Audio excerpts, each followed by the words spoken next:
Radio Raheem in London at Covent Gardens covering Triple G and Kell Brook at the O2 Arena Saturday night. We're here for the media workouts. We're going to see these guys hit the pads. We're going to see their footwork. We're going to see their speed, their timing, maybe even some defense. We can't wait to find out what these two monsters are going to bring into the ring on Saturday night.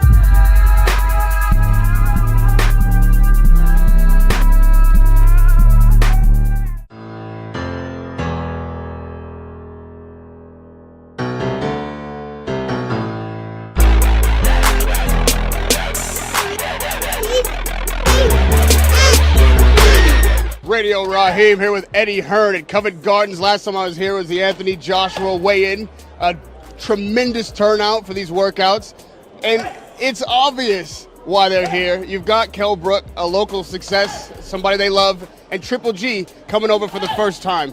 What's the response been like from this British crowd knowing Triple G was on his way? Just phenomenal. You know, every day that passes, obviously Triple G is now in the country, so people are seeing him, talking to him. He has a great aura about him, you know, when he has that sort of killer smile, you know, where you know it's so nice on the outside, but deep down he's a very dangerous man. And you know, of course, the turnout here today, looking to see not just Kell Brook, but also Triple G. You know, there's definitely two guys in this fight in terms of the attractions, and you know, there's definitely two guys in the fight in terms of, you know, the live horses, because we know how tough this fight is for Kell Brook. But 100% here to win it, believes that he can beat Triple G, and you know he has a chance on Saturday night to become the #1 fighter in the world, and that's the carrot. No buzz, step out of it. Yeah. Yo, blood, you really catching me, even though I'm four-side flow naturally. In another class and league, can't pigeonhole me to no category. Whatever I vocal gets battered with ease. Easy. They can't master the steez with a 1-2, I'm not an MGs. I said the 1-2, I'm not an MGs. Catch me in Chef like Rockingham Street. Wow, the way I body these beats. Excited. All the talking is over, the training, you know, is over. It's coming down to two champions, you know, two fighters, two top champions fighting each other Saturday night, and I just can't wait to shock the world. I'm in great shape. I push myself through, you know, every single training session. I'm passionate about doing something what no other British fighter's done, and this is going to be the biggest win ever. D and X, go E. Blessed check fly west, check E. And Nathan, that's family. Wake up, fly back. Busting freestyles on the whip while I drive back.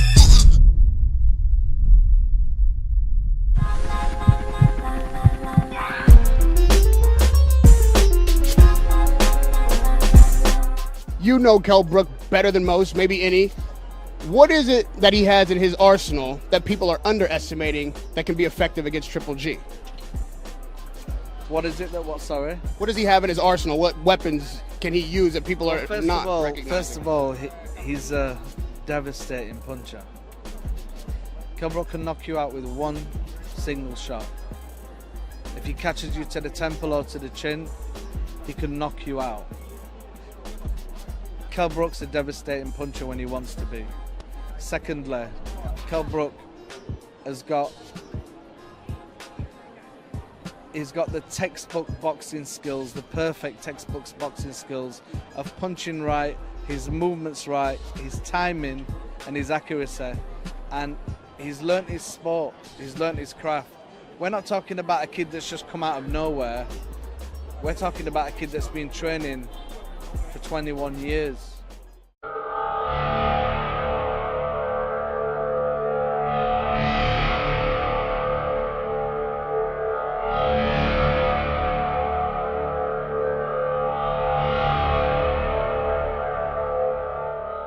I'm excited, my first defense, and thank you to promote and give the opportunity first defense.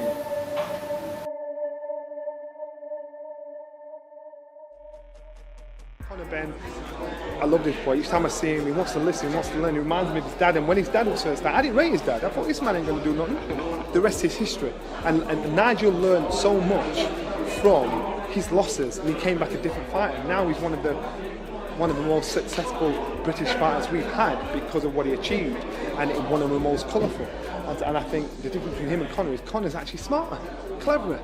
And he's saying, boy, go out there and do it yourself. Nigel sparred with his son. You know, they sparred like strangers, trying to take each other out. And he's thinking, I want to initiate my boy. So if he wants it, if he can get me through me first, let him go. That's what they did. That was the Sunday before he came out here. Now the rest is history. Conor likes to fight. He doesn't need to fight. The boy was driving a Porsche around his face for 12 years. That was life for him. He doesn't need to fight. And that's the difference. That's what makes him dangerous, because you don't know what motivates him. You can tell what motivates me. I didn't have the dough. You can tell what motivates a lot of guys. They didn't have the dough, so they wanted money. They wanted a different lifestyle. How do you motivate a little rich kid that wants to fight? Because that's what he was. And that's why you've got to respect him for that, because he's thinking, I'm going to rough it with the rest of you, and I'm going to come out on top.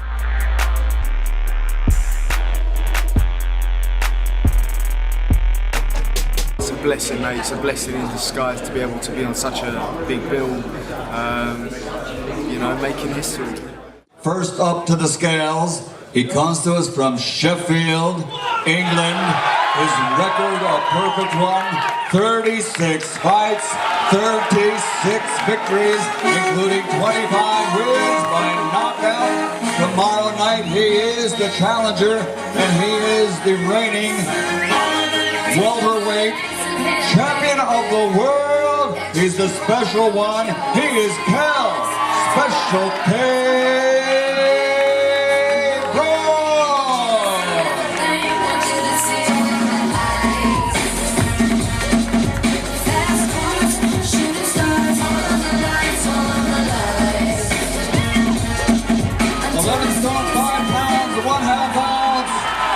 The special one, Kell, Special K.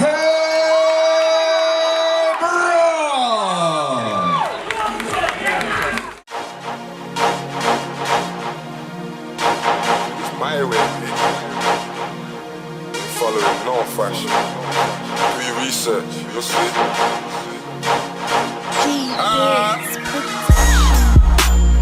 I'm just gonna be riding my wave, my wave, my wave. I can only do it my way, my way, my way. Wow. First of all, I'm very happy to be here again, and I want just to thank my team, management, promotions, TV of course, Jordan brand, you know, Jordan family, and all my Kazakhstan partners. You know, we had a lot of time, very good time. I feel it's great. Thank you very much for everybody. I'm very excited we'll be here. Just please welcome, watch my fight. Thank you, ladies and gentlemen, on behalf of Matchroom Sports, Eddie Hearn, K2 and Triple G Promotions. There he is, pound for pound, the greatest fighter on the planet.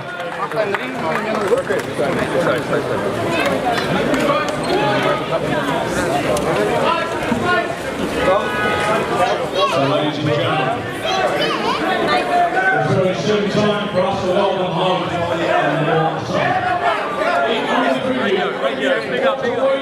Champion of the world, Conor champion, a special one, Kell.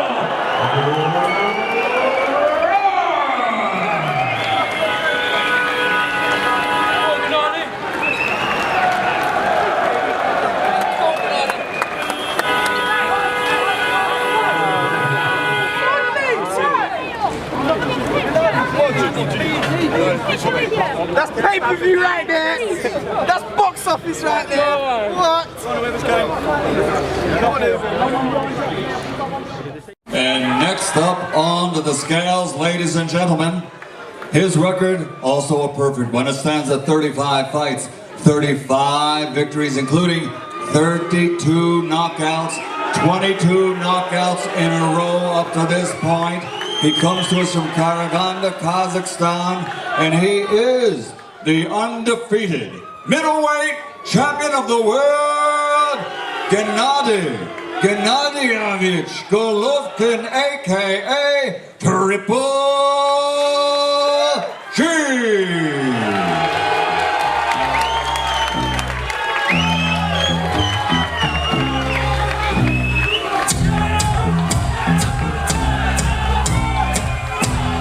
Triple G.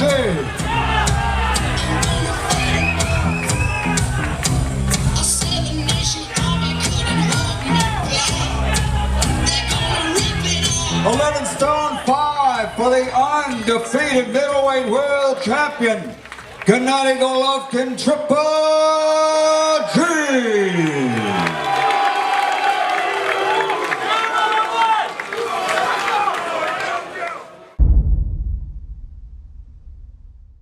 Haskins, Stuart Hall, these guys fought 4 years ago for the European title. There's no love lost between them. Lee Haskins won easy. He's a skilled, he's a stylish fighter. He reminds me of an Ingle fighter. That's how he rolls. Stuart Hall's intense, he's serious, he wears his heart on his sleeve. Stuart Hall's thinking, this is my chance to capture my old world title back. I think Lee Haskins doesn't want to underestimate Stuart Hall, because Stuart Hall is not the same fighter he boxed 4 years ago for the European title. He wants to take him serious, but use slick stuff. Otherwise, Stuart Hall will drag him into a war, and when he drags him into a war, that makes it more even.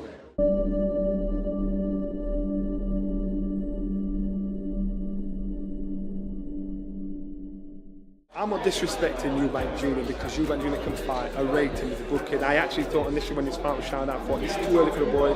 The boy can potentially be a world champion. It's too early to put him with someone like Golovkin.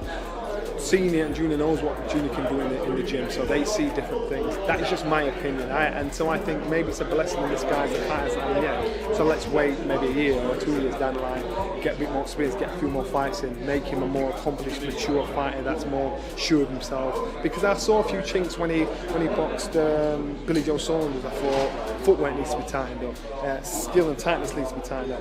His energy levels can't be questioned, his corners can't be questioned. So he's still nowhere near the finished article. Would you want to go in the ring with someone like Genady Golovkin if you're nowhere near the finished article and think that's going to be enough? Obviously his dad did, obviously Conor did. Conor's a fighter, he'll fight anybody. Obviously Junior did. Junior's a fighter, so Junior will fight anybody. So it's just going to be right time, right place, because the success of a fighter is not just about getting in a fight, it's the matchmaking as well to develop a fighter. Well, lastly, I did want your opinion on something. If Kell goes there and wins it, what do you think? Does he stay at middleweight? Who does he go against then, do you think?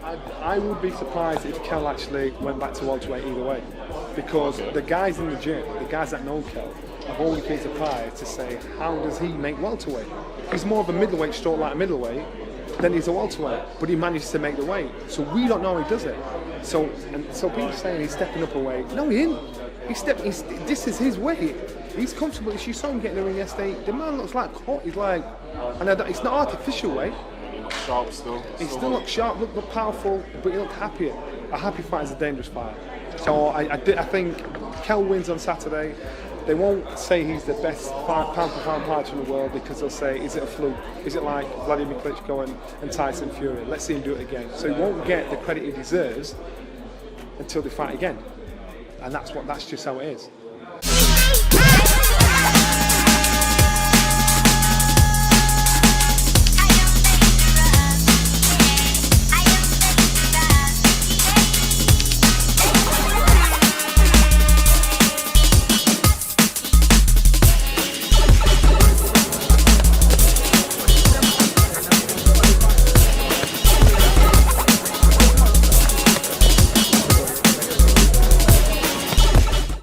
Raheem here with Spencer Fearon. You have an up-close, eagle-eye view of boxing in Britain like no one else, really. They come to your podcast toe-to-toe on Sky Sports. Every fighter comes here. They stop and say what's up to you. You have private conversations. You got the inside track. Give us the scoop on Triple G versus Kell Brook. It's not an easy fight for Triple G. To the fact that we have to look at the things that Golovkin does. He's really, really good. You know what I mean? I've been saying I've been taking a mickey out of the Golovkin fanboys and saying, he's a plodder, he doesn't do nothing. But on the rules, you break him down. I've watched a lot of his fights. He's very good. But it's going to take a special fighter to beat him. And you're going to have to wrong foot him and constantly break alignment. So he's coming in, like Golovkin comes in and he doesn't really sway that much from side to side, because he's a guy that doesn't mind taking a shot. So if Kell Brook can pop that shot and take his left leg and put his left leg over to his right to break that alignment and spin and throw a right hand left hook on Golovkin, which I've seen Kell Brook do on many occasions, he's in with a chance to constantly keep a wrong foot in him. Can he keep that for 36 minutes? Then that's a really, really big, we don't know, right? But we want him to.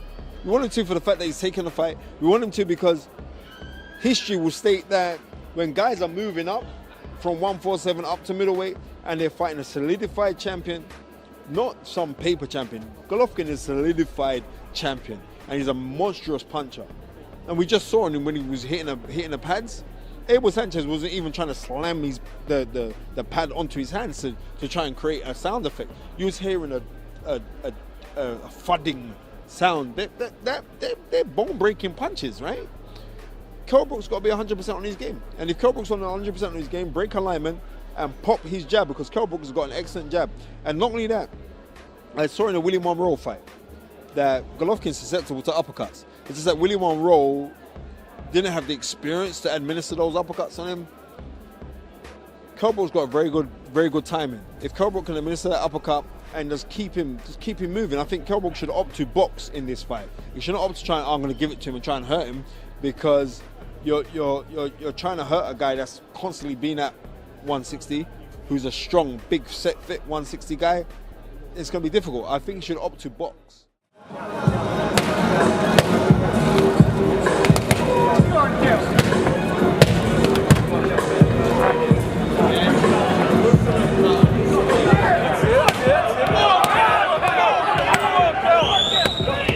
Are you watching GGG? Here he is.